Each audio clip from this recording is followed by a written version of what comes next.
Alright, we are back on the real news, and several news stories that we want to cover today. The Justice Department investigates Arizona sheriff for enforcing immigration law. This is being reported by CNS News, Penny Star, March 12, 2009.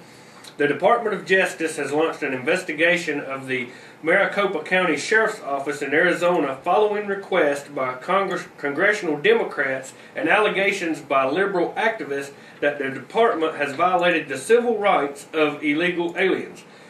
Representative John Connors, Democrat of Michigan, Gerald Nadler, Democrat New York, Zoe Lofgren, Democrat California, and Robert Scott, Democrat of Virginia, requested the investigation, and activist groups such as National Day Laborer Organization Network and ACORN, that corrupt organization, launched petition drives and rallies in support of the probe.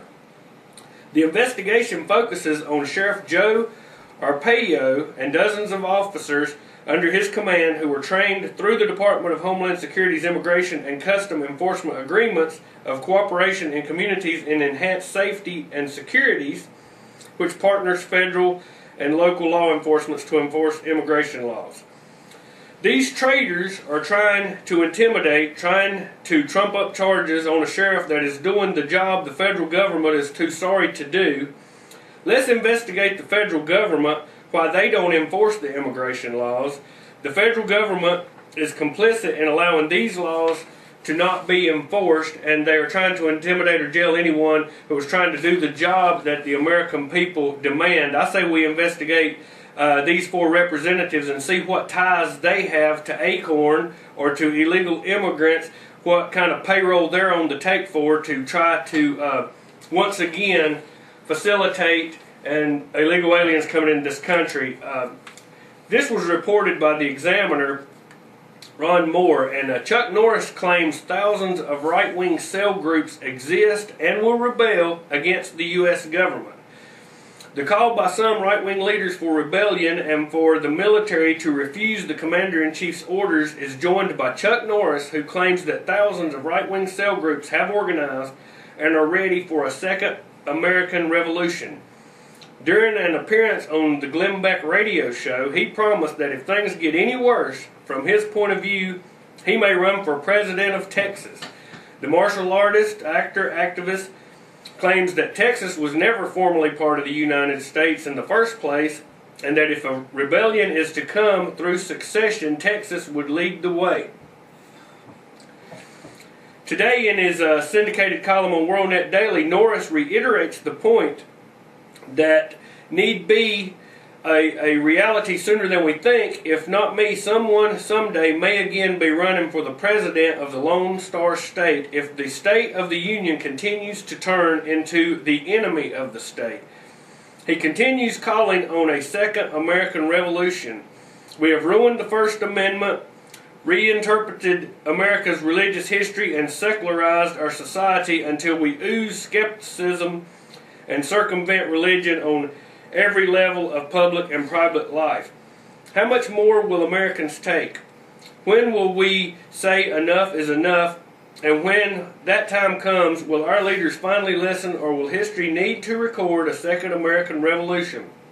The people have the authority according to the American Declaration of Independence, which states that whenever any form of government becomes so destructive of these ends, it is the right of the people to alter or to abolish it and to institute a new government. That is something that I have advocated here several times. Norris claims that thousands of cell groups will be united around the country in solidarity over the concerns for our nation. The right-wing cells will meet during a live telecast. We surround them on March 13th at 5 p.m. That was yesterday. And he closes with the words of Sam Houston, followed by a plug for his next martial art events. We view ourselves on the eve of battle. Now that's something you don't see in the mainstream press. Chuck Norris saying that we're on the eve of a second revolution if the federal government doesn't back off and quit destroying our economy and taking our rights here in America. This was reported by CNN, and this is unbelievable. Obama wants vets to pay for service-related injuries. Veterans Affairs Secretary Eric Shinseki confirmed Tuesday that the Obama administration is considering a controversial plan to make veterans pay for treatments of service-related injuries with private insurance. But the proposal would be dead on arrival if sent to Congress, Senator Patty Murray, Democrat from Washington, said. Murray used that blunt terminology when she told Shinseki that the idea would not be acceptable and would be rejected if formally proposed. Her remarks came during a hearing before the Senate Committee on Veterans Affairs about the 2010 budget. No official proposal to create such a program has been announced publicly, but veteran groups wrote a preemptive letter last week to President Obama voicing their opposition to the idea after hearing the plan was under consideration. The groups also cited an increase in third-party collections estimated in the 2010 budget proposal, something they said could be achieved only if the Veterans Administration started billing for service-related injuries. Asked about the proposal, Shinseki said it was under consideration. A final decision has not been made yet. How about that, Brian? Obama wants the vets to pay for their service-related injuries. Maybe they'll have to pay for their own ammo or their own airfare to get to Iraq here before too long. Bulletproof vest. Unbelievable. This was reported by RFD America March 7, 2009, and I saw the term smart grid on page 232 of the American Recovery and Reinvestment Act of 2009. A smart grid is part of a global initiative to manage information, all information. This is not some dire fictional prediction. It exists right now here in the United States, and thanks to President Obama, the Secretary of the Treasury can lend the Western Area Power Administration, a division of the Department of Energy, $3.2 billion to implement a smart grid. According to IBM, one of the two corporations which will receive most of the money, the world is becoming instrumentalized. By 2010, there will be 1 billion transistors per human, each one costing 1/10,000,000th of a cent. The world is becoming interconnected with 1 trillion networked things: cars, roadways, pipelines, appliances, pharmaceuticals, and even livestock. The amount of information created by those interactions grows exponentially. All things becoming intelligent, and powerful systems can analyze and turn those mountains of data into actual decisions and actions that would make the world work better and smarter. So what we are seeing here in the stimulus bill, they have actually funded the smart grid, which is a global initiative to manage information, all information.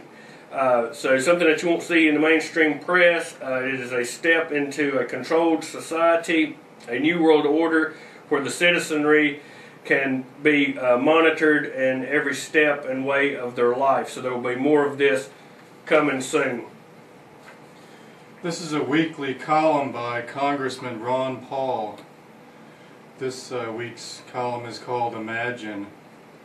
Imagine for a moment that somewhere in the middle of Texas there was a large foreign military base, say Chinese or Russian. Imagine that thousands of armed foreign troops were constantly patrolling American streets in military vehicles. Imagine they were here under the auspices of keeping us safe or promoting democracy or protecting their strategic interests. Imagine they operated outside of U.S. law and the Constitution did not apply to them. Imagine that every now and then they made mistakes or acted on bad information and accidentally killed or terrorized innocent Americans, including women and children, most of the time with little to no repercussions or consequences. Imagine they set up checkpoints on our soil and routinely searched and ransacked entire neighborhoods of homes. Imagine if Americans were fearful of these foreign troops and overwhelmingly thought America would be better off without their presence.